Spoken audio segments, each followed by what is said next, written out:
Eh bien, bonjour à toutes et à tous. Soyez les bienvenus dans cette nouvelle masterclass Croissance pour tous. Nous sommes le mardi 26 septembre, il est 17 heures. Eh bien, après cette pause estivale, nous sommes repartis pour un nouveau cycle de masterclass où nous aborderons, eh bien, comme chaque fois, nous ferons le focus sur une technique ou un outil de marketing digital qui est utile, voire nécessaire ou indispensable à l'entrepreneur qui souhaite mettre en place une stratégie de croissance pour faire décoller son activité. Alors, le temps de laisser à tous les participants mais le temps de nous rejoindre, je propose juste de faire un petit check technique. Est-ce que vous pouvez me confirmer dans le chat que le son est OK, que la vidéo est OK de votre côté, à vous les participants? Donc, vous mettez dans le chat son OK, vidéo OK.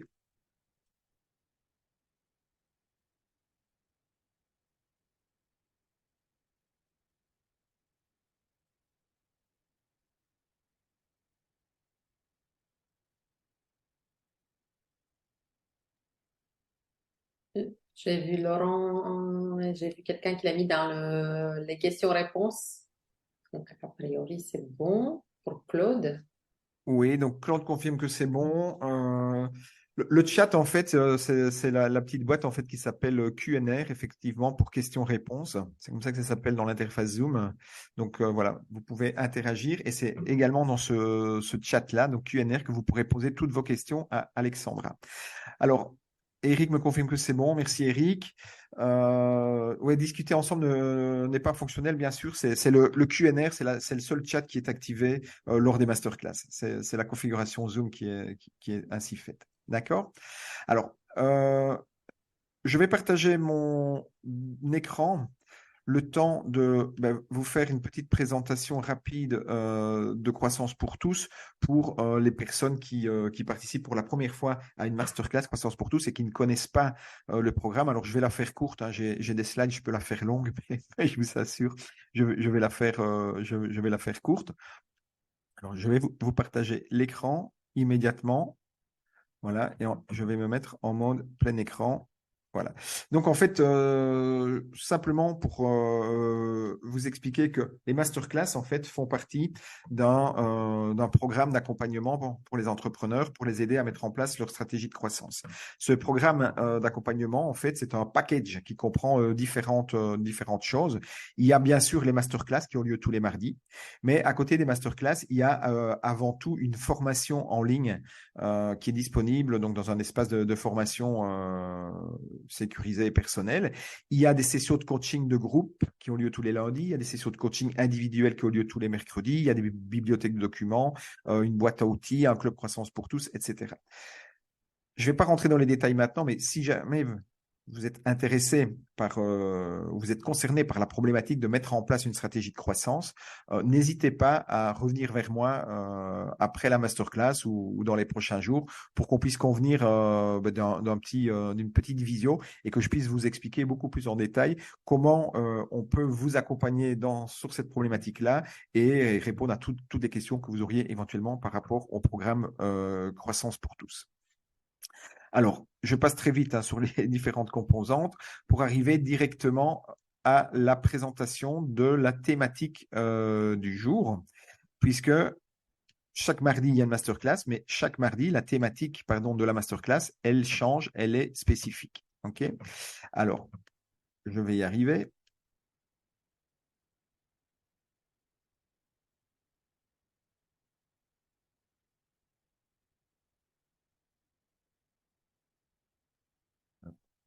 J'ai le PowerPoint qui se fige. Ouais, c'est ce que j'allais te dire là, tout Ouais, à l'heure, c'est que là, il a bugué. voilà, j'étais trop vite, on y était. Ça y est. Voilà. Et donc, j'allais arriver à la présentation de l'experte du jour. Vous avez déjà entendu sa voix, vous l'avez déjà perçue. Et je vais vous la présenter puisqu'il s'agit de Alexandra Bayrou, donc qui est experte et consultante en marketing digital et qui va nous parler aujourd'hui d'une thématique super importante puisque c'est un petit peu le point de départ finalement de toute stratégie digitale et de toute stratégie de croissance, c'est avoir un site internet, bien sûr, mais pas n'importe quel site internet. Il faut encore que le site soit fait d'une certaine façon, d'une certaine manière pour qu'il puisse convertir. Parce que sans conversion, évidemment, il n'y a pas de retour sur investissement et votre site finalement ne vous est pas d'une grande utilité. Alors, Je suis heureux de t'accueillir, Alexandra. Je pense que c'est ta première masterclass dans le programme Croissance pour tous. Donc, sois la bienvenue et je vais te laisser te présenter et te donner la main. Bah, merci beaucoup, Laurent. Effectivement, oui, c'est une première pour moi. Donc, déjà, merci pour cette invitation et ravi de retrouver les entrepreneurs qui participent au programme et aussi ceux qui sont intéressés par le sujet pour voir en détail pourquoi votre site web ne convertit pas ou pas assez. Bon, c'est vrai, c'est que c'est un sujet très commun dans les entreprises. Alors, pour ma part, donc, je vais me présenter rapidement. Donc, Alexandra Biro, je suis consultante en marketing digital. Donc, très précisément, mon travail consiste à accompagner les entreprises sur toute la partie stratégie digitale. Donc, à savoir quels sont les bons leviers, les bonnes actions à mettre en place pour atteindre leurs objectifs. Donc, dans ce cadre-là, effectivement, je vois pas mal de sites Internet et surtout, j'aborde cette question de la conversion qui m'est d'ailleurs très chère. Donc, je pense, j'espère, Laurent, tu me confirmes si On c'est voit ton OK pour mon écran. support? Je te OK. le confirme. Ah, tout mon écran ou OK, peut-être. Hop, je refais.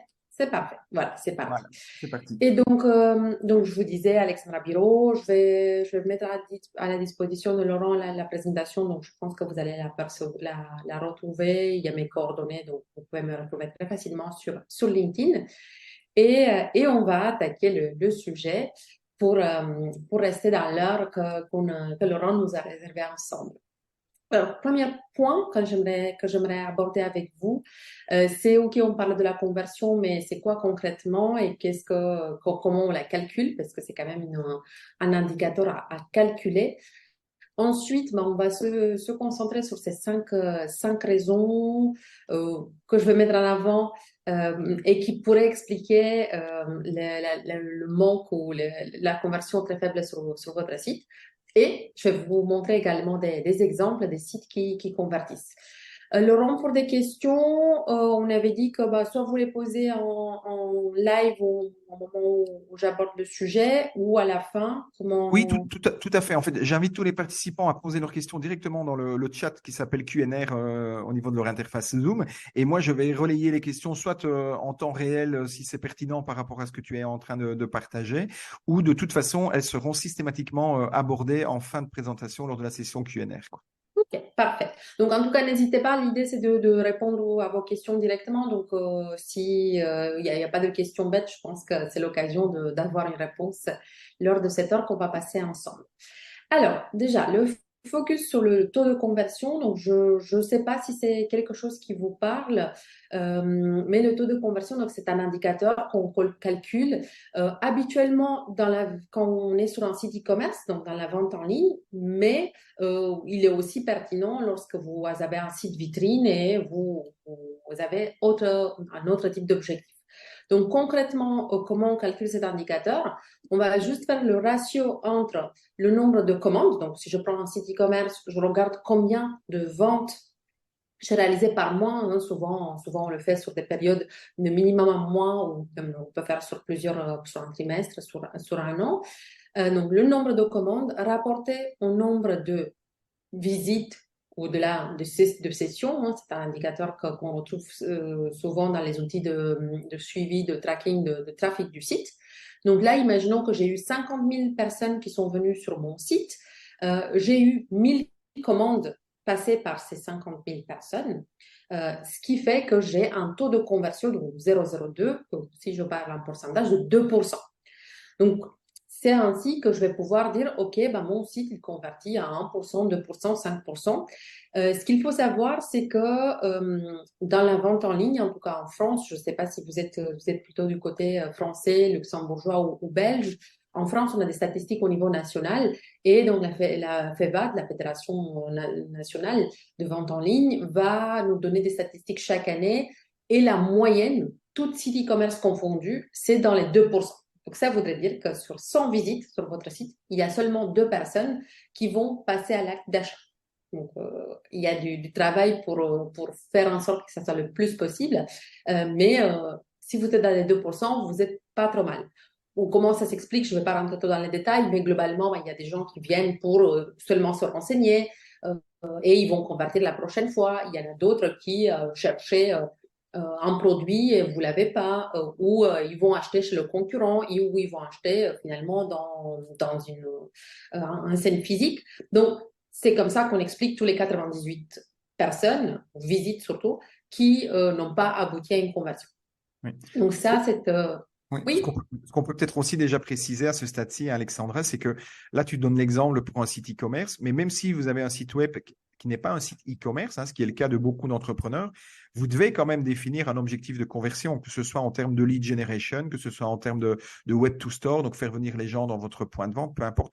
Tout site Internet devrait avoir un objectif de conversion qui lui est attribué et donc qui est traqué, mesuré pour pouvoir évaluer la performance de toutes les actions qui sont mises en place, quoi.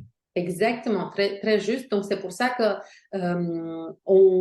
même si on a l'habitude de l'appliquer dans l'e-commerce, et bien évidemment, là, je vous ai préparé un deuxième slide pour vous expliquer qu'on fait exactement le même calcul au niveau d'un site vitrine, où imaginons que vous proposez vos services à des clients dans le B2C, B2B. À ce moment-là, on va se dire, c'est quoi mon objectif sur le site? Est-ce que ce site, il est censé de me générer des devis, des gens qui remplissent le formulaire de contact en ligne, peut-être j'organise des événements, l'idée c'est que les gens s'inscrivent à mes webinaires ou qu'ils s'inscrivent à mes newsletters. Donc, vous avez un objectif de conversion, en plusieurs même sur le site. On regarde combien de personnes ont abouti, ont réalisé cet objectif. On le rapporte de la même manière au nombre de visites, au nombre de sessions sur le site, et on obtient un taux de conversion. Donc là, même calcul. Là, j'ai pris donc 50 prospects, 50 personnes par exemple qui ont fait une demande de devis en ligne sur votre site.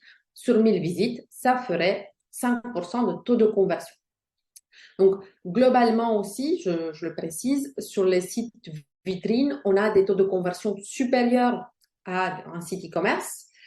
Pour la simple bonne raison que là, les gens ne mettent pas le carte bleue. Le fait de vous demander un devis, c'est moins engageant. C'est pas pour autant qu'ils deviennent clients. Donc, forcément, vous devrez avoir des taux de conversion plutôt entre 5 et 10% selon les domaines d'activité. Donc ça, c'est une chose très importante à regarder. Après, globalement, en fait, on fait une hypothèse selon votre domaine d'activité et ensuite on regarde, OK, est-ce qu'on est proche ou pas proche de cette hypothèse.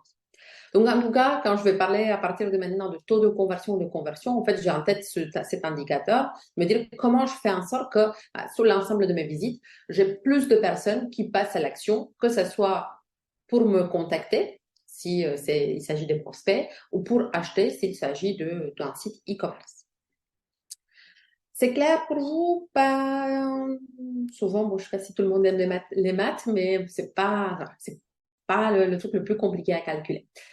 Donc, on va s'attaquer du coup maintenant à, OK, c'est quoi, quelles sont les raisons, quelles sont les explications qui pourraient justifier un manque de conversion ou des résultats plus faibles que les moyennes que j'évoquais à l'instant. Alors, la première raison, c'est que votre site n'est pas conçu pour convertir sur mobile. Alors, je vais m'expliquer, je vais vous montrer des exemples. Vous savez peut-être que depuis plusieurs années maintenant, je dirais 2018 si ma mémoire est bonne, la plupart de sites Internet, le trafic sur mobile a dépassé le trafic sur ordinateur. Donc, ça veut dire concrètement que sur votre site Internet, il y a forte chance qu'il y a plus de monde qui vient à partir d'un smartphone qu'à partir d'un ordi. Et on sait très bien que sur un smartphone, il y a plein de problématiques. L'écran, il est beaucoup plus petit.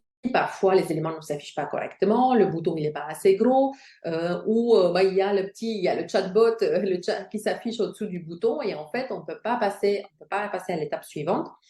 Donc, ça justifie dans énormément de cas les problématiques de conversion. Donc là, je vais vous montrer deux exemples. En fait, vous allez me dire, oui, mon site, il est responsive.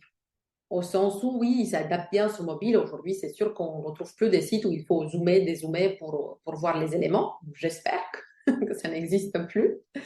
Mais donc, c'est pas parce que votre site est responsive, donc c'est pas parce qu'il s'affiche à peu près correctement sur un site mobile, sur un téléphone mobile, qu'il est conçu pour la conversion. Alors, je vous montre un exemple. Donc, on va regarder déjà à gauche. Donc là, c'est un site e-commerce, mais je vous montrerai ensuite un site vitrine. Donc là, donc c'est un site, vous allez voir, j'ai fait une petite vidéo, je vais mettre doucement. Donc là, on voit en haut un gros texte. Ensuite, on voit un produit. On voit le titre, le prix, un bouton pour ajouter au panier. Et ensuite, donc là, je vais vous laisser, on va scroller. Donc ensuite, il y a une vidéo qui va m'envoyer sur YouTube. Il y a les avis vérifiés qui sont affichés les uns sous les autres et ça fait un grand pavé. Là, je dois avoir des produits associés. Donc pareil, encore des boutons, encore des produits. Je ne sais plus, par exemple, j'ai plus du tout de bouton principal à ce stade-là. J'ai encore des photos de produits avec des prix et donc j'ai un site très long où finalement, en fait, on me parle du produit, ce que je peux acheter et ce que je devrais voir sur ce site. Ben, je le vois, même pas quand j'arrive tout de suite, mais un peu plus qu'ici. À partir de là, on me parle d'autre chose, j'ai des éléments, j'ai des liens pour sortir du site. Donc, c'est pas le pire site que vous avez vu dans votre, ou moi, j'en ai vu pire. Mais, à mon sens, il n'a pas été pensé pour répondre à la problématique d'un utilisateur mobile. Là, je vous montre à droite un site qui, sur le coup, est mieux de ce point de vue-là. Et il est conçu à ce que moi j'appellerais mobile first. C'est-à-dire que là, quand j'ai créé ce site, en fait, je l'ai créé sur une base mobile. J'ai pas regardé les maquettes de mon site ordinateur, de mon site desktop. Je me suis dit, OK, sur mobile, qu'est-ce que la personne, comment elle va se comporter, comment elle va faire et comment moi je peux assurer un parcours le plus fluide et le plus intuitif possible. Et ensuite, de cet écran petit, on saura toujours faire un écran plus gros pour ordinateur. Donc là, je vous montre ce que ça donne. Donc déjà, j'arrive sur le site, j'ai un visuel beaucoup plus vendeur de mon produit, j'ai plusieurs visuels. Et donc, vous voyez, même là, si c'est un produit qu'on ne peut pas trop mettre en scène, hein, c'est une barre de céréales, donc c'est pas super sexy en soi. On arrive quand même avec quelques visuels à scénariser le produit, en tout cas le mettre en scène, le rendre appétissant. Et même ce que je trouve intéressant, c'est que par exemple, on utilise déjà les images pour passer des informations supplémentaires. Donc là, en l'occurrence, le Nutri-Score, on le passe directement dans les images, j'ai pas besoin de scroller, c'est pas un texte. Et donc, très rapidement, je peux avoir cette information. Et en plus, si vous voyez bien, c'est en comparaison avec une barre de céréales classique. Donc là, eux, ils sont A, alors qu'une barre de céréales classique est plutôt D. Donc, c'est un argument de vente pour ce produit. Et ils mettent, après, bon, parce que c'est le positionnement de cette marque-là, ils mettent même une photo que j'appellerais moi un lifestyle, où en fait, on donne une image des gens qui utilisent ce produit. Comme ça, déjà dans les images, ils sont très bien utilisés. Ensuite, j'ai la partie description produit. J'ai une synthèse des avantages de ce produit-là présenté de façon assez lisible, assez claire, assez aérée. C'est beaucoup plus simple à lire. Et vous voyez très peu dans mon écran, mais si vous allez sur le site, sur votre ordinateur, vous allez mieux le remarquer.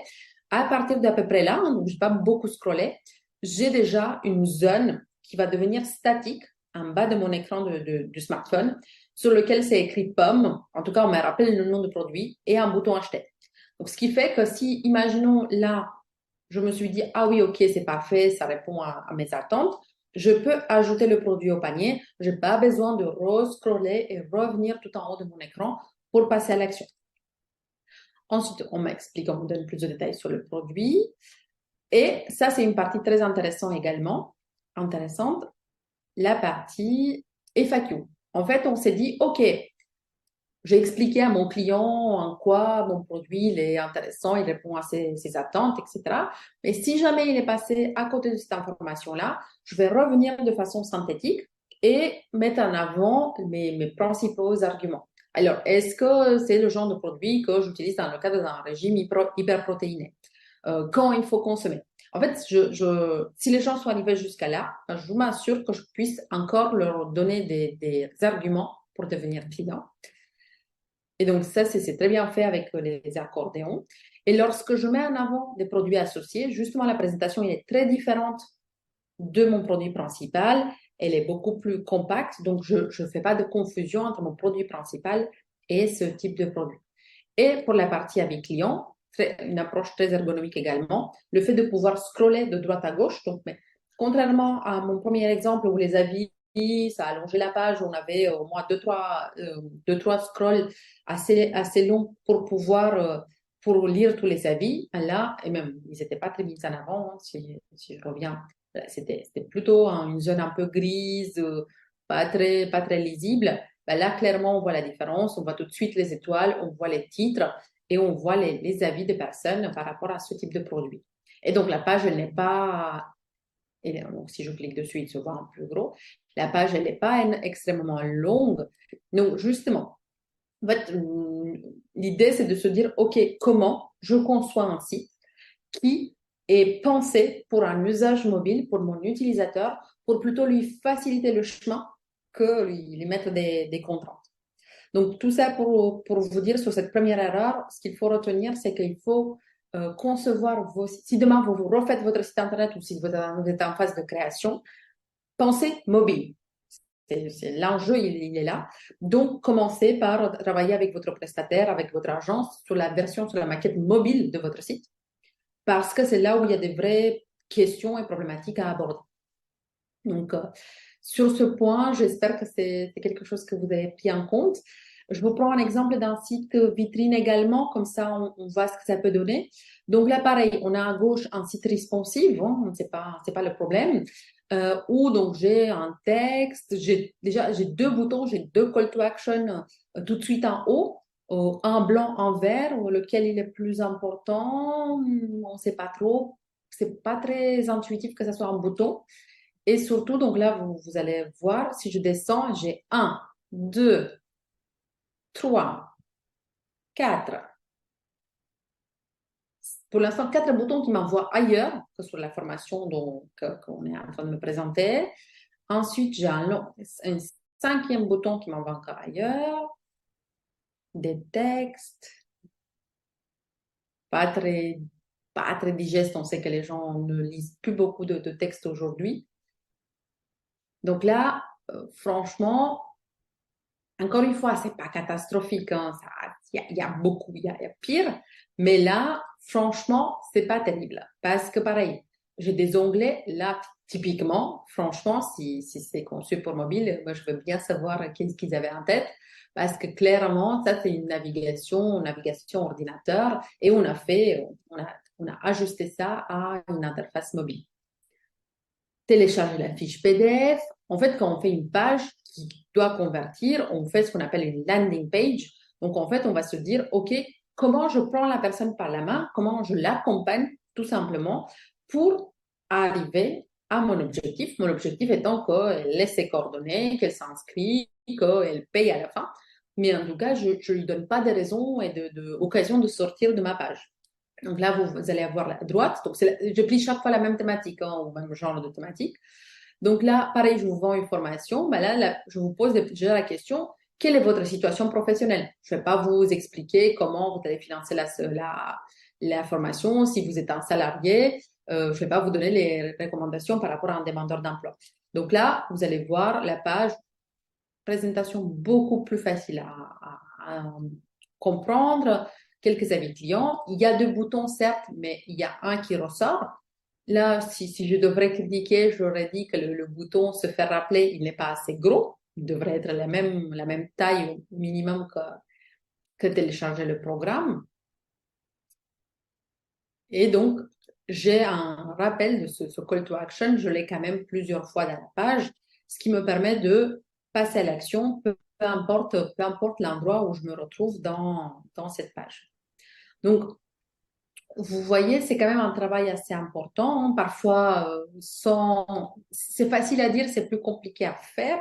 Donc, n'hésitez pas, souvent, quand vous faites la maquette, d'aller vous faire accompagner ou en tout cas de montrer cette maquette à votre cible, vos utilisateurs et leur demander, ben, est-ce que tu as compris? Est-ce que tu peux t'inscrire? Vous leur donnez vraiment des missions précises et par rapport à ça, c'est eux qui vont vous faire des retours assez naturels. Voilà, c'était le premier point. Pensée mobile, conception mobile, aujourd'hui, franchement, c'est stratégique si vous voulez obtenir des résultats. S'il y a des questions, on peut s'arrêter, sinon je passe à l'erreur numéro 2. Oui, pour l'instant, il y a pas de questions dans le chat. Non, tu peux poursuivre. Ok, merci. Alors, deuxième point, en fait, il y a une raison assez évidente également, c'est le fait que le visiteur ne trouve pas le produit qu'il recherche. En fait, aujourd'hui, après, on est tellement habitué avec Google, avec un moteur de recherche ou Amazon, ou en fait, tous ces mastodons où on passe plus par la navigation, on va tout simplement rechercher sur un moteur de recherche l'information ou le produit, le service qui nous intéresse, que du coup, les sites sur lesquels soit il n'y a pas de moteur de recherche, ou soit il n'est pas très pertinent, non, en fait, vous allez perdre des clients parce qu'ils vont pas passer des minutes ou plusieurs minutes pour aller chercher le produit qui les intéresse. Donc là, je vous ai fait un exemple sur un site, je cherche un coussin rouge. Donc, ils proposent, oui, des coussins rouges. Ils vont me sortir ça dans les résultats de recherche, mais à côté des assiettes ou je sais pas, des tasses et autre chose. Donc, on a les mêmes problématiques sur les sites vitrines. Hein. Imaginons que je cherche un prestataire pour justement la création d'un site Internet. Mais imaginons que je suis sur le site d'une agence où on me met création de site Internet, mais aussi création des visuels sur les réseaux sociaux, mais aussi un article sur le blog qui parle de tendances dans la création des sites web. En fait, le fait de mélanger des types de contenus dans les résultats et pas être clair et pas répondre directement à ce que l'internaute recherche, va tout simplement faire que cet internaute va partir de votre site parce qu'il va avoir l'impression que vous ne proposez pas le service. Quoi faire concrètement? Là, je prends à droite l'exemple de Castorama. En fait, là, sur ce genre de site, déjà, quand je commence à chercher, on me fait des suggestions. On me dit, ben, tu cherches un meuble, ok, est-ce que tu cherches un meuble télé? Donc, je vais sélectionner dans ce qu'ils appellent la recherche prédictive. Et ensuite, quand j'arrive sur une page de résultats, en fait, on ne me met pas juste la liste de tous les résultats disponibles sur le site, sur les produits, dans les blogs. Dans le blog, en fait, on ne me fait pas une liste exhaustive de tous les contenus. On me met ceux qui sont les plus pertinents et en plus avec des filtres. Donc là, OK, je t'ai affiché ma page avec les 16 meubles TV que je te propose, mais si tu veux, tu peux, par exemple, filtrer par la hauteur ou par la largeur. Et aussi, par exemple, on sait très bien que sur un site e-commerce, c'est très important lorsque vous avez une gamme très large de pouvoir affiner les choix. Donc ça, soyez très attentifs parce que de base, notamment sur les sites WordPress, par exemple, si vous avez un site vitrine sur le coup, en fait, il va vous chercher les mots-clés que la personne recherche, il va vous le chercher sur tous les contenus du site, dans vos services, notamment sur le blog. Et donc, il est susceptible de le chercher pour faire apparaître beaucoup de résultats pour une recherche très simple et l'internaute ne se retrouve pas. Donc, travaillez là-dessus, faites quelques tests, vous dites, OK, qu'est-ce que les gens cherchent? D'ailleurs, on a des statistiques sur la plupart de CMS, donc sur la plupart des outils pour création de sites, on peut avoir des statistiques sur quelles sont les recherches les plus utilisées par les internautes. Et à ce moment-là, vous pouvez avoir des idées de, OK, est-ce que quand je tape ça, je trouve bien des résultats pertinents sur mon site? Autre option, un autre cas de figure, c'est pour vous montrer à quel point c'est fréquent. En fait, il y a des fois où, OK, on a des filtres, c'est très bien, mais les filtres sont pas du tout intelligibles. Donc là, j'ai pris des exemples e-commerce parce que c'est plus évident et d'ailleurs, c'est là où le comportement de recherche est incontournable. Mais là, donc, vous voyez sur ce titre, je sais pas, je cherchais chaussettes Pilates et donc on me sort plein de produits et ensuite on me fait un filtre par couleur avec des petits pictogrammes de couleurs, de modèles. En fait, concrètement, si je voulais, je sais pas, n'importe quoi, je voulais des chaussettes jaunes. Je sais pas si vous saurez sur quel petit filtre, lequel cocher, parce que sincèrement, ça n'apporte rien. Donc, ça, attention aussi.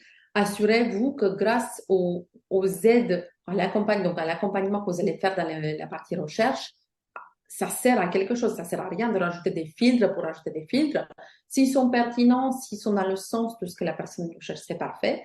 Si c'est pas le cas, à ce moment, n'en faites pas trop. Donc, ne négligez pas la recherche. Franchement, c'est un sujet à part entier à traiter sur votre site. Alors, sur le troisième point, alors je crois qu'il y a une question. Je ne sais pas si toi tu la vois, Laurent. Oui, c'est une question qui est posée par David. Donc, est-ce que cette stratégie fonctionne également si on vend des services, par exemple, pour un architecte? Alors, oui, en fait, tout dépend de la taille de votre site. Donc, si vous avez un site avec une arborescence un peu importante parce que vous proposez des nombreux services ou parce que vous créez beaucoup de contenu. Typiquement, si on est architecte, on peut être amené à faire des articles sur un blog sur, je sais pas, les tendances, les matériaux, les réalisations, les produits, les partenaires, les marques, etc. Donc, si vous avez beaucoup de contenu sur plein de sujets, et que les utilisateurs de votre site ont l'habitude de venir pour s'inspirer, par exemple, pour avoir des idées déco ou pour avoir des idées d'aménagement, à ce moment-là, effectivement, il serait intéressant de creuser ce travail sur le moteur de recherche. Donc, c'est plus... Après, si vous avez un site vitrine qui est très clair, où il y a, je sais pas, 3 services proposés et ils sont bien mis en avant, disons que c'est peut-être moins important. Mais avec le temps, en fait, on a tellement pris l'habitude d'avoir la réponse tout de suite et de ne pas faire d'efforts que les gens spontanément, en fait, si vous avez un moteur de recherche, ils vont quasiment passer par ce moteur de recherche pour arriver à trouver l'info. De type, je sais pas, ce que je peux m'imaginer pour un architecte, c'est de me dire, est-ce que, par exemple, vous faites des rénovations, ou est-ce que vous faites de la construction, ou est-ce que vous faites je sais pas, des aménagements pour les professionnels. Donc ça, soit ils ont l'info tout de suite parce que vous avez bien conçu votre site, et si c'est pas le cas, ils vont forcément passer par un moteur de recherche. Donc après, il y a pour répondre, ma réponse préférée, ça dépend. Donc, il y aura des cas de figure où il sera indispensable lorsqu'on est architecte et il y aura des cas de figure où ça ne sera pas le cas, ça ne sera pas indispensable. On peut contourner la problématique. Je passe au troisième point, comme ça on respecte le timing, mais si vous avez des questions, n'hésitez pas à les mettre dans le chat. Laurent va les relever au fur et à mesure. Donc, troisième raison, peut-être parfois insoupçonnée sur le coup, c'est que vous avez des visites. Donc, parce qu'on avait, souvenez-vous, on calcule le taux de conversion, le nombre de conversions par rapport au nombre de visites. Et donc, vous avez des visites, mais en fait, ils ne sont pas qualifiés. Autrement dit, ce pas les bonnes personnes qui arrivent sur votre site. Et là, moi, c'est un exemple d'un de mes clients. Donc, vous allez voir à quel point comment ça peut aller loin. Donc, en fait, donc ça, c'est un site qui est très bien référencé, hein, qui produit beaucoup de contenu, beaucoup d'articles sur le blog.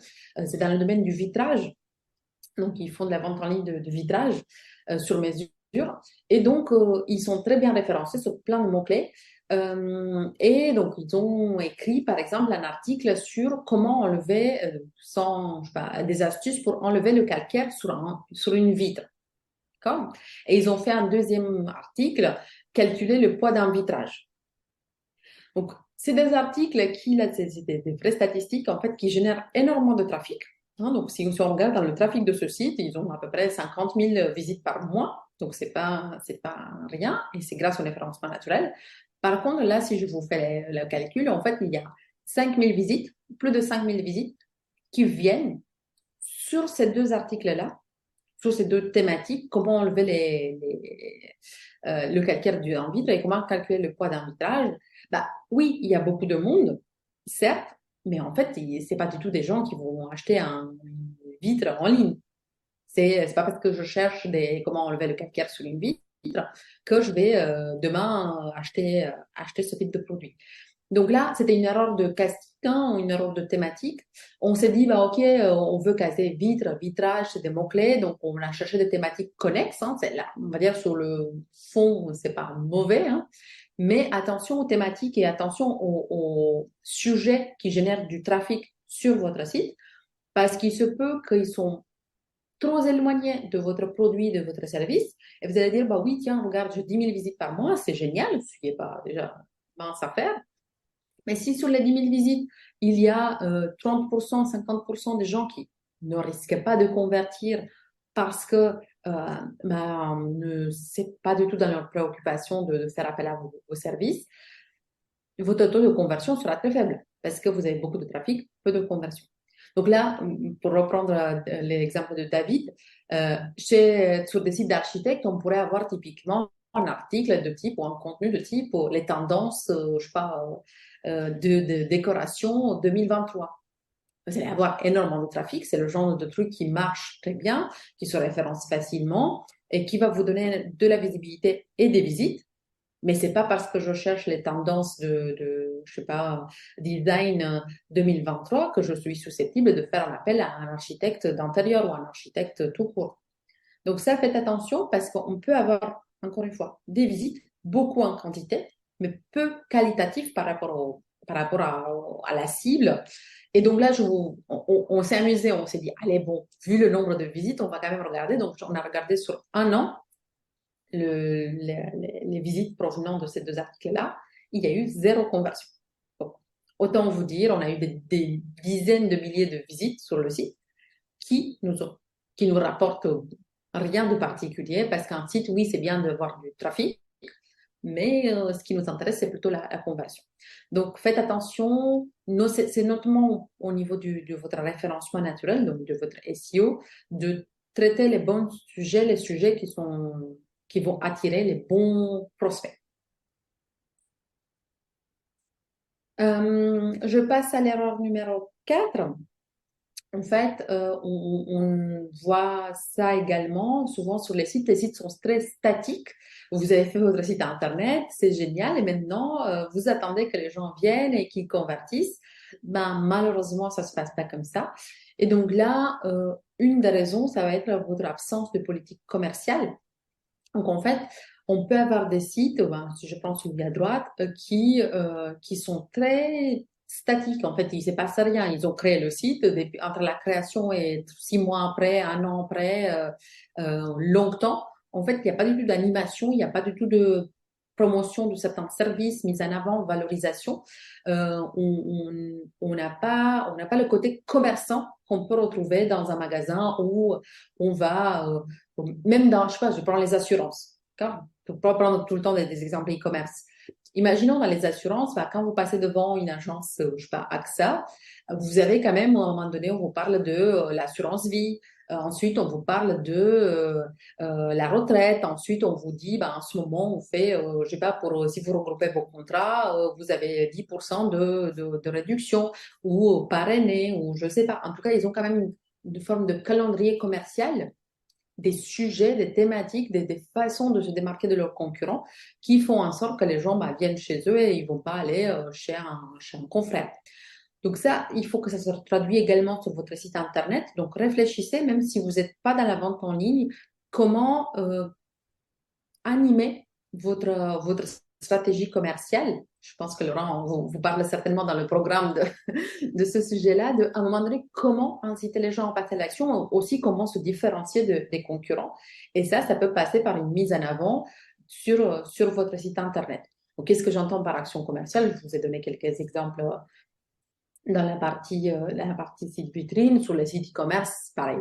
On va faire des actions promotionnelles, bah, c'est bientôt Noël, c'est bientôt Black Friday, c'est l'été, on met en avant les produits qui fonctionnent bien l'été. Donc ça, penser à la dynamique commerciale, elle a un impact assez flagrant sur le taux de conversion. Donc ça, c'est une bonne pratique à garder à l'esprit. Et sur le dernier point, et après il y a des bonus, hein, donc c'est pas le dernier, c'est une fausse promesse de ma part. Alors, qu'est-ce qui se passe aussi, c'est que parfois on a des gens qui arrivent sur votre site et ils sont pas du tout rassurés. En fait, ils se posent la question, est-ce que c'est un site, est-ce que c'est un vrai site, est-ce que est-ce qu'ils ont la confiance dans ce site internet, hein, parce qu'on sait qu'il y a de plus en plus aussi d'arnaques ou en tout cas des sites qui ne répondent pas exactement aux attentes des clients. Et donc ça passe par des détails. En fait, rassurer les personnes, ça va passer déjà par le design ou en tout cas l'impact du site, hein. On voit, après, je pense que c'est aussi un défaut du métier. Moi, typiquement, je vois tout de suite un site qui n'est pas un site bien établi avec des gens derrière. Ça se voit je sais pas, dans le détail des images, dans le fait qu'il y a des textes en anglais, dans le fait qu'il n'y a pas, par exemple, de numéro de téléphone, il n'y a pas des avis clients, il n'y a pas des éléments de rassurance sur qui réalise une prestation, c'est quoi les personnes. Les images, par exemple, ça joue énormément. Le fait de voir une personne, de voir des visages, ça humanise un site et ça lui donne un côté plus, ça donne plus de confiance aux visiteurs de votre site. Donc ça, pensez-y. N'hésitez pas à demander des avis à vos clients, à vos prospects, de vous dire, OK, est-ce qu'eux, ils comprennent bien le message que vous voulez passer et est-ce qu'ils sont rassurés sur votre site Internet? Et donc, notamment, pensez à mettre des éléments de type numéro de téléphone, si ça s'y prête dans votre cas, ça c'est un gage de réassurance. Des avis, que ce soit donc des avis de vos clients, des témoignages, des visages de vos clients, par exemple, des logos de vos clients. Rajouter des infos spécifiques de type, là, j'ai mis en avant la fabrication française, donc si vous peut-être vous avez des labels de certains organismes ou des acteurs tiers qui peuvent vous dire, OK, bah oui, cette personne-là, effectivement, elle ou cette entreprise-là, elle est de confiance, je peux faire appel à elle en toute sérénité. Donc Oui. ça peut aussi. Oui, on peut peut-être ajouter, c'est qu'en fait, tout ce qui est la preuve sociale, c'est vraiment un élément important pour la conversion. Mais il y a énormément d'aspects qui peuvent, je veux dire, apporter de la réassurance et de la preuve sociale pour les visiteurs. Alexandra vient d'en citer quelques-uns, mais le fait aussi d'être, si vous avez des certifications, par exemple dans le domaine du digital, de l'IT, le fait d'être certifié, certifié, si je prends le cas d'agence digitale, par exemple.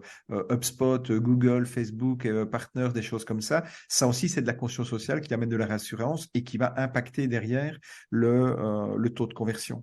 Il y a aussi tout ce qui est chiffres, le fait d'avoir, je sais pas, déjà 10 000 clients satisfaits, voilà, télécharger plus de, si vous avez un PDF, télécharger plus de 5 000 fois. Enfin voilà, toutes ces choses-là, ça peut paraître anodin, mais c'est vraiment ces petites choses-là en fait qui amènent de l'assurance et l'assurance amène de la conversion en fait. Carrément, c'était une très pertinente de rappeler ces éléments. Et aussi, dites-vous parfois, effectivement, ça se passe dans les détails. Parce que vous dites, oui, mais en fait, on a mis ça dans la propos, ou ça se trouve dans le footer. Oui, mais la personne, elle n'est pas dans le footer à cet instant-là. Là, elle est en train de découvrir vos services. Donc, il faut que ces éléments soient présents là où la personne, elle est en train de consulter et découvrir vos produits ou vos services. Donc ça, je n'ai pas d'exemple là sur le slide, mais j'ai vu on voit assez souvent dans notre domaine des stats, deux écrans. En fait, on a juste changé, on a rajouté à côté du bouton contactez-nous un truc de type, je sais pas, on répond sous 24 heures ou un détail qui va compléter cette information et ce qui change parfois même du simple double le taux de conversion.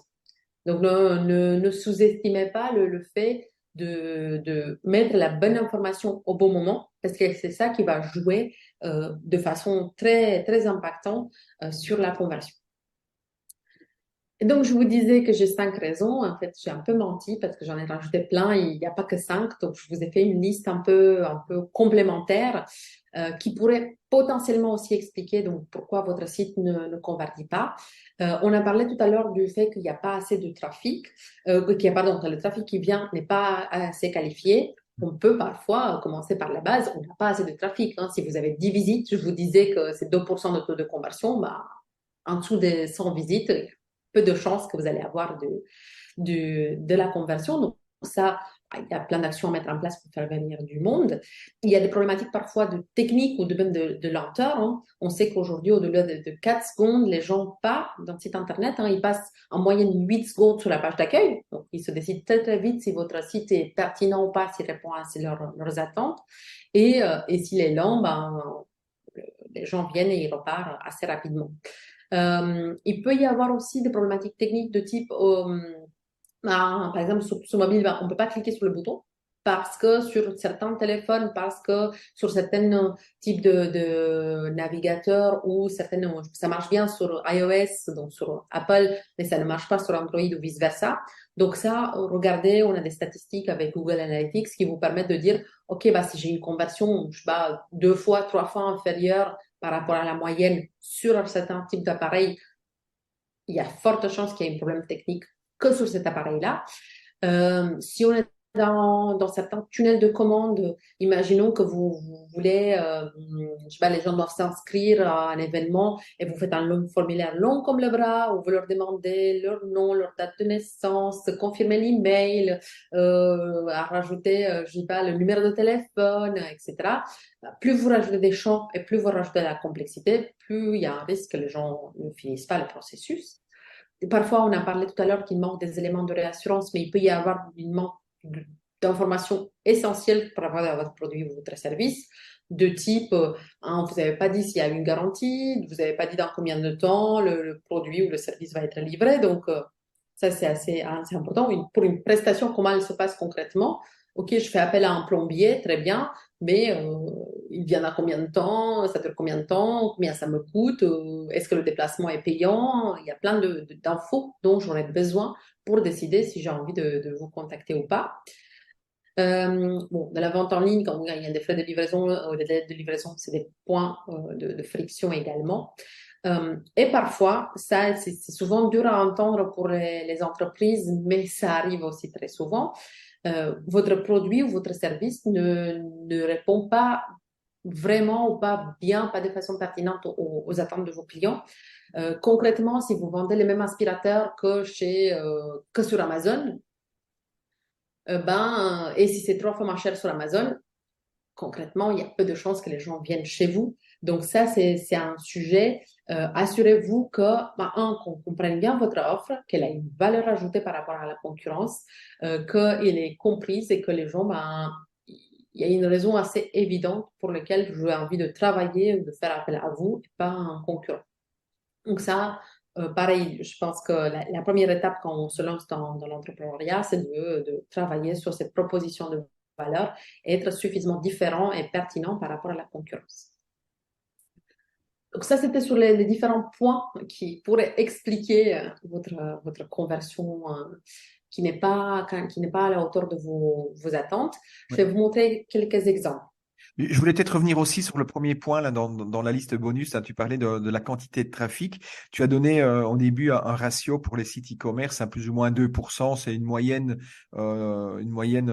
tout type de secteur confondu de taux de conversion en e-commerce.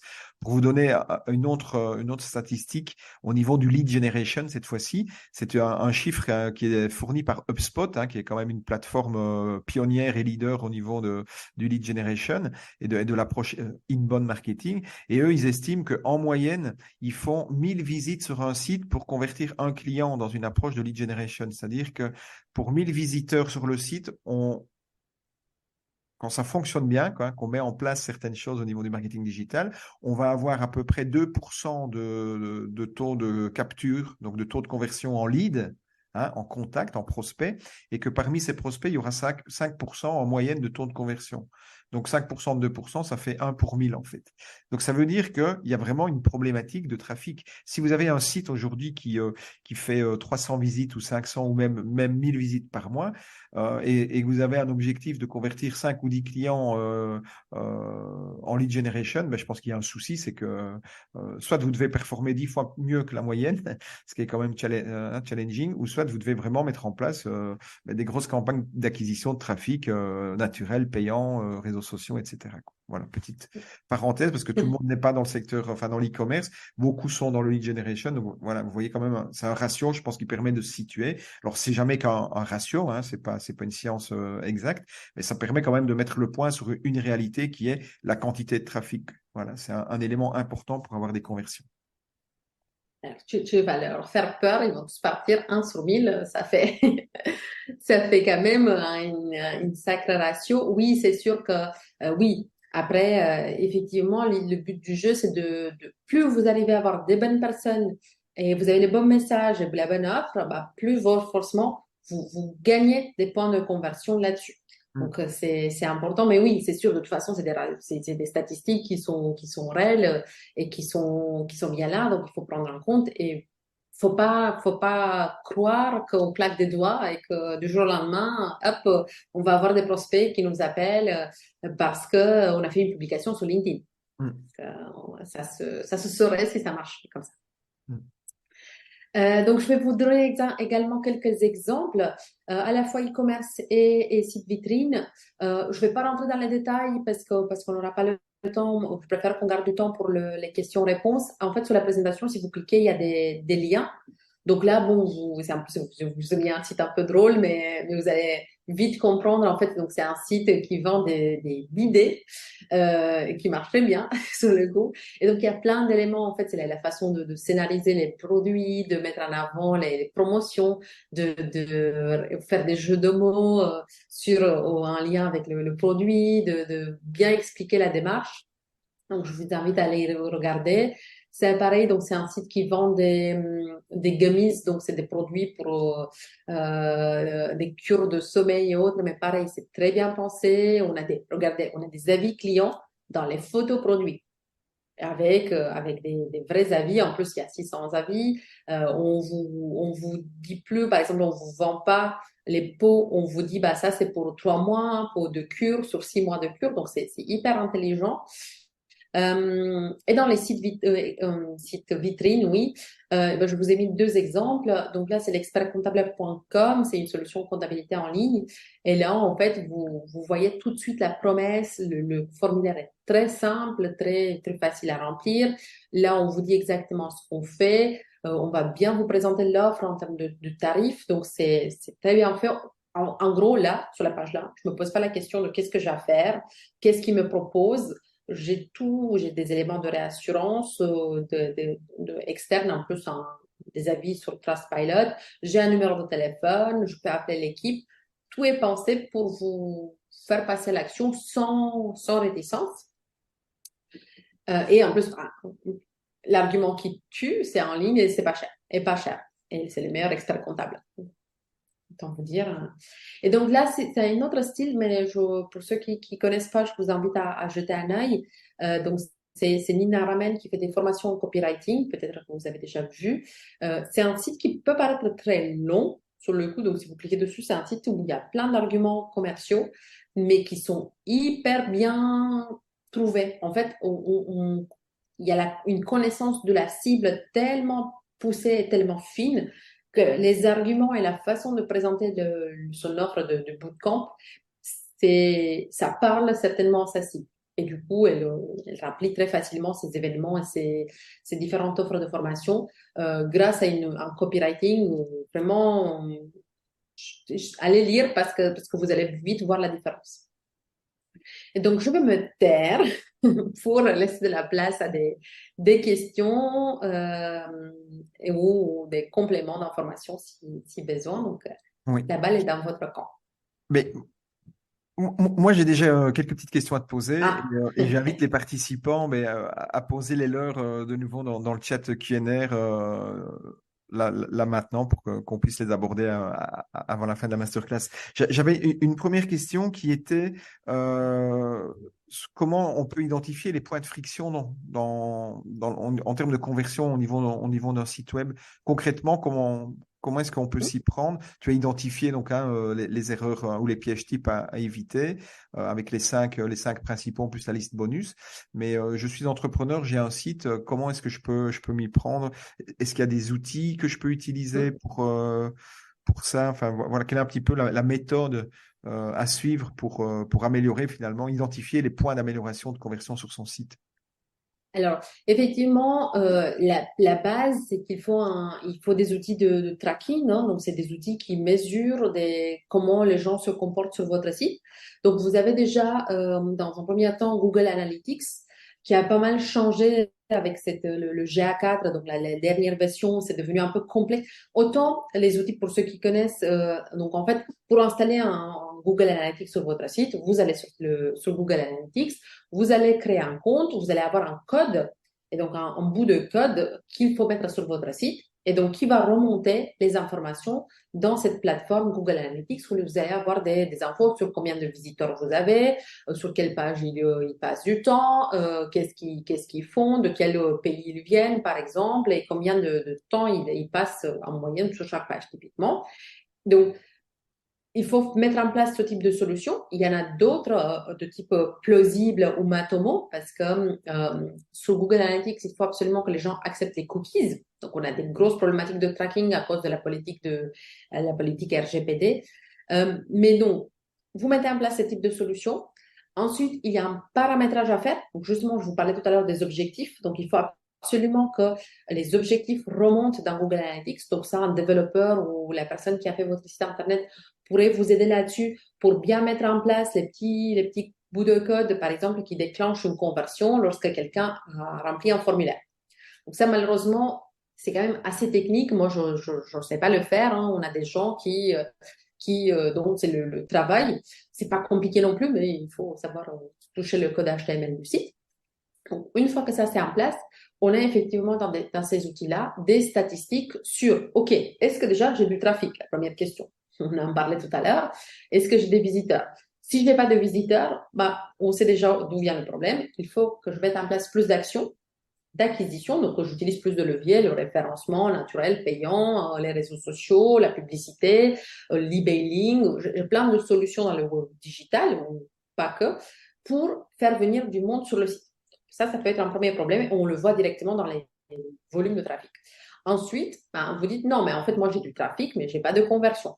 Et donc, ça, c'est un peu ce que je vous disais tout à l'heure. Ça peut, en fait, on creuse un peu pour se dire, OK, d'où ça vient? Est-ce que c'est la qualité du trafic? Je vais regarder, OK, les gens arrivent sur mon site, mais sur quelle page ils passent du temps? Est-ce qu'ils passent beaucoup de temps? Imaginons qu'on s'aperçoit que, bah, comme je vous montrais l'exemple de mon client, il y a plein de trafic, mais sur les mauvais sujets en quelque sorte, ou des sujets qui ne sont pas pertinents, bah, ça peut expliquer déjà une partie de la problématique. Mais imaginons que les gens ne restent pas longtemps. Vous vous apercevez que les gens restent 5 secondes sur votre site. Bon, à 5 secondes, ils ne peuvent pas comprendre plein de choses. À ce moment-là, vous dites, OK, ça veut dire qu'ils sont venus sur mon site, mais lorsqu'ils sont arrivés, bah, ils n'ont pas trouvé leur bonheur, hein. Ils se sont dit, bah, non, c'est pas ce que je recherchais. Parce que pour partir dans 5 secondes, ça veut dire que c'est pas tout de suite, ils se sont dit, bah, non, c'est pas ça ce que je voulais. Donc, ça veut dire qu'il y a peut-être une incohérence entre le message et l'action que vous mettez en place pour les faire venir. Est-ce qu'ils retrouvent sur le site? Ou pareil, il peut y avoir une problématique technique. Donc, pour répondre à ta question, Laurent, il faut quand même un peu creuser, regarder les statistiques, regarder à quelle étape la conversion est rompue, en quelque sorte, et y émettre des hypothèses pour se dire, bah, peut-être c'est pas clair, ou tiens, le bouton il n'est pas assez gros, ou tiens, sur mobile, je me suis aperçu que le parcours n'est pas très intuitif, et donc Ouais, je regarde le pourcentage de mon trafic mobile. ouais, Donc là, bon, en 5 minutes, personne ne deviendra expert de l'analyse, mais ouais. globalement, on creuse de cette façon-là. Ouais. Et alors, j'ai peut-être une dernière question à te poser. C'est deux aspects qui ont, je pense, une importance au niveau de la conversion, mais on a peu abordé aujourd'hui. C'est les formulaires de contact et les call to action. Qu'est-ce que tu peux donner comme conseil au niveau de la conception d'un formulaire de contact? Parce qu'on sait qu'un formulaire, de la façon dont il est conçu, peut impacter le taux de conversion, le nombre de conversions qu'il génère. Alors, première chose, donc sur le formulaire, moi, j'ai une expression que j'aime beaucoup et qui résumerait la réponse, c'est less is more. En fait, moins vous en faites, mieux c'est. Donc, pensez vraiment, moins vous demandez des informations à la personne, plus elle va pouvoir remplir le formulaire rapidement et sereinement. Donc, demandez, quitte à faire à compléter l'information au fur et à mesure. Donc, demandez peut-être dans un premier temps nom, prénom, adresse email pour pouvoir la contacter. Et ensuite, peut-être vous créez d'autres contenus, d'autres actions pour la qualifier par la suite. Donc, vous lui envoyez après un autre email où elle peut télécharger un livre blanc, mais pour télécharger le livre blanc, on lui demande aussi le nom de son entreprise et la ville ou, je sais pas, une info ou sa fonction, par exemple. Donc, essayez de faire le plus simple possible. Ça, c'est une chose. Après, on veut toujours plus d'infos. Et même, mettez-vous à la place de la personne, tout simplement. Et parfois, j'ai des formulaires, on s'inscrit à un événement, on nous demande la date de naissance. Pour quelle raison vous avez besoin de la date de naissance pour l'inscription à un événement? Donc, ça aussi, il faut que l'info soit pertinente. Et donc, imaginons que vous avez absolument besoin de la date de naissance parce que vous organisez un événement, je sais pas, où il y a de l'alcool et il faut qu'il soit majeur. Ben, à ce moment-là, précisez-le. En fait, on explique aux gens, ou même si vous demandez l'adresse email, précisez que c'est pas pour les spammer et leur envoyer 5 mails par jour, mais c'est pour leur donner accès à quelque chose je sais pas, unique ou réservé à tous ceux qui sont abonnés. Donc ça, soyez finalement clair et transparent dans, OK, pourquoi je collecte une info? Et moi, vous en collectez mieux c'est. Donc ça, c'est sur le fond, en quelque sorte. Sur la forme, c'est très important également. Surtout, encore une fois, si on revient sur le mobile, il faut que les champs soient suffisamment grands. Il faut que parfois, il y a dans certaines interfaces, on a en fait le nom du champ dans le champ. C'est des problématiques d'ergonomie, là. Je suis en train d'aborder ce sujet-là. En fait, vous avez le nom de le champ. Quand on met la souris dans le champ, on voit plus le nom. En fait, on ne sait plus s'il fallait remplir le nom, le prénom, l'adresse dans ce champ-là. Donc ça, parfois, c'est bête et méchant. C'est des problématiques d'ergonomie. On n'a plus l'info, ou même, vous avez peut-être ça en tête aussi, on vous demande la date de naissance et il faut remonter. Il y a un calendrier automatique qui se lance et en fait, il faut remonter jusqu'à 1985 parce qu'il n'y a pas la possibilité de changer que l'année. Donc, il faut en fait basculer le calendrier. Donc, souvent, c'est des problématiques d'ergonomie. Si je rebondis sur la deuxième partie de Call to Action, là, clairement pareil. Faites déjà un bouton suffisamment visible, suffisamment grand et avec un wording, donc le mot le plus pertinent et même plus engageant possible. Pas en savoir plus. Vous pouvez plutôt mettre, par exemple, quand vous proposez un livre blanc, vous n'allez pas mettre suivant ou valider ou finaliser ou envoyer. Vous allez mettre télécharger le livre blanc ou obtenir le livre blanc. En fait, essayez, dans la mesure du possible, de mettre le bénéfice dans le bouton. En fait, donc dans le call to action, de préciser, OK, mais qu'est-ce que j'obtiens? J'obtenais le livre blanc, planifier un rendez-vous, obtenez des conseils, inscrivez-vous, participez, soyez dans l'action avec ce bouton.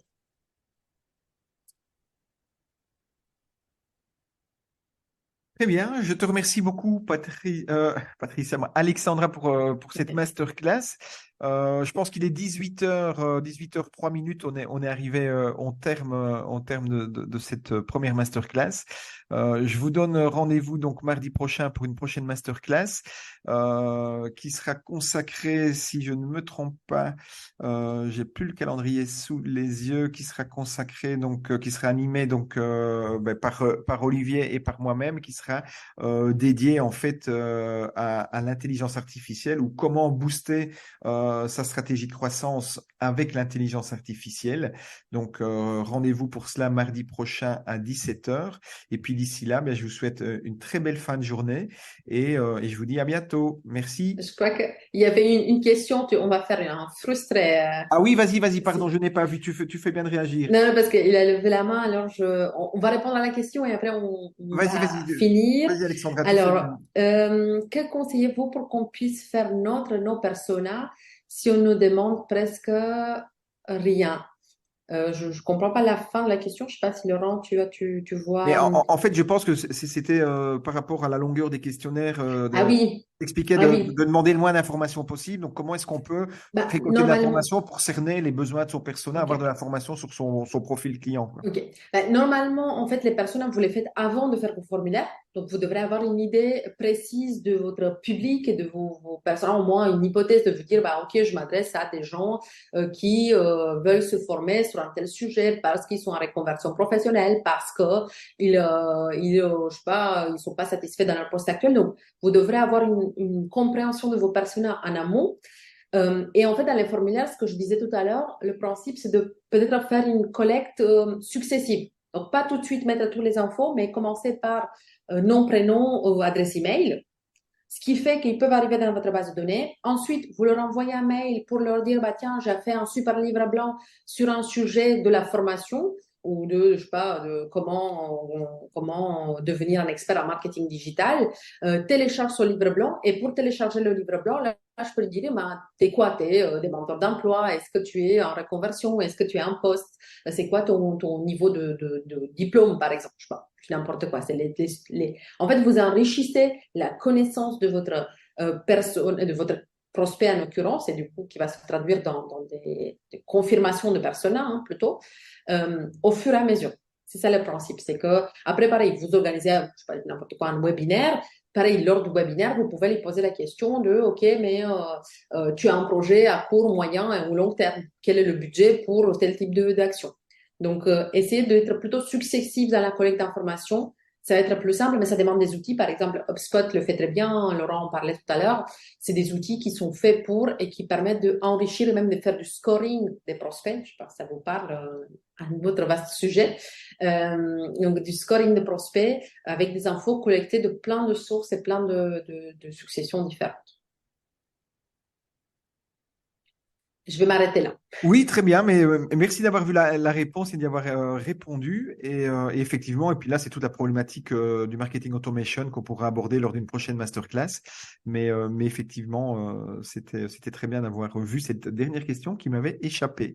Voilà, il est 18 heures passées de quelques minutes. Je te remercie à nouveau, Alexandra. Je vous remercie à vous tous les participants. Et puis, je vous donne rendez-vous mardi prochain pour la thématique sur l'intelligence artificielle animée par Olivier Alossio et par moi-même. À bientôt. Au Très revoir. bonne soirée. Au revoir.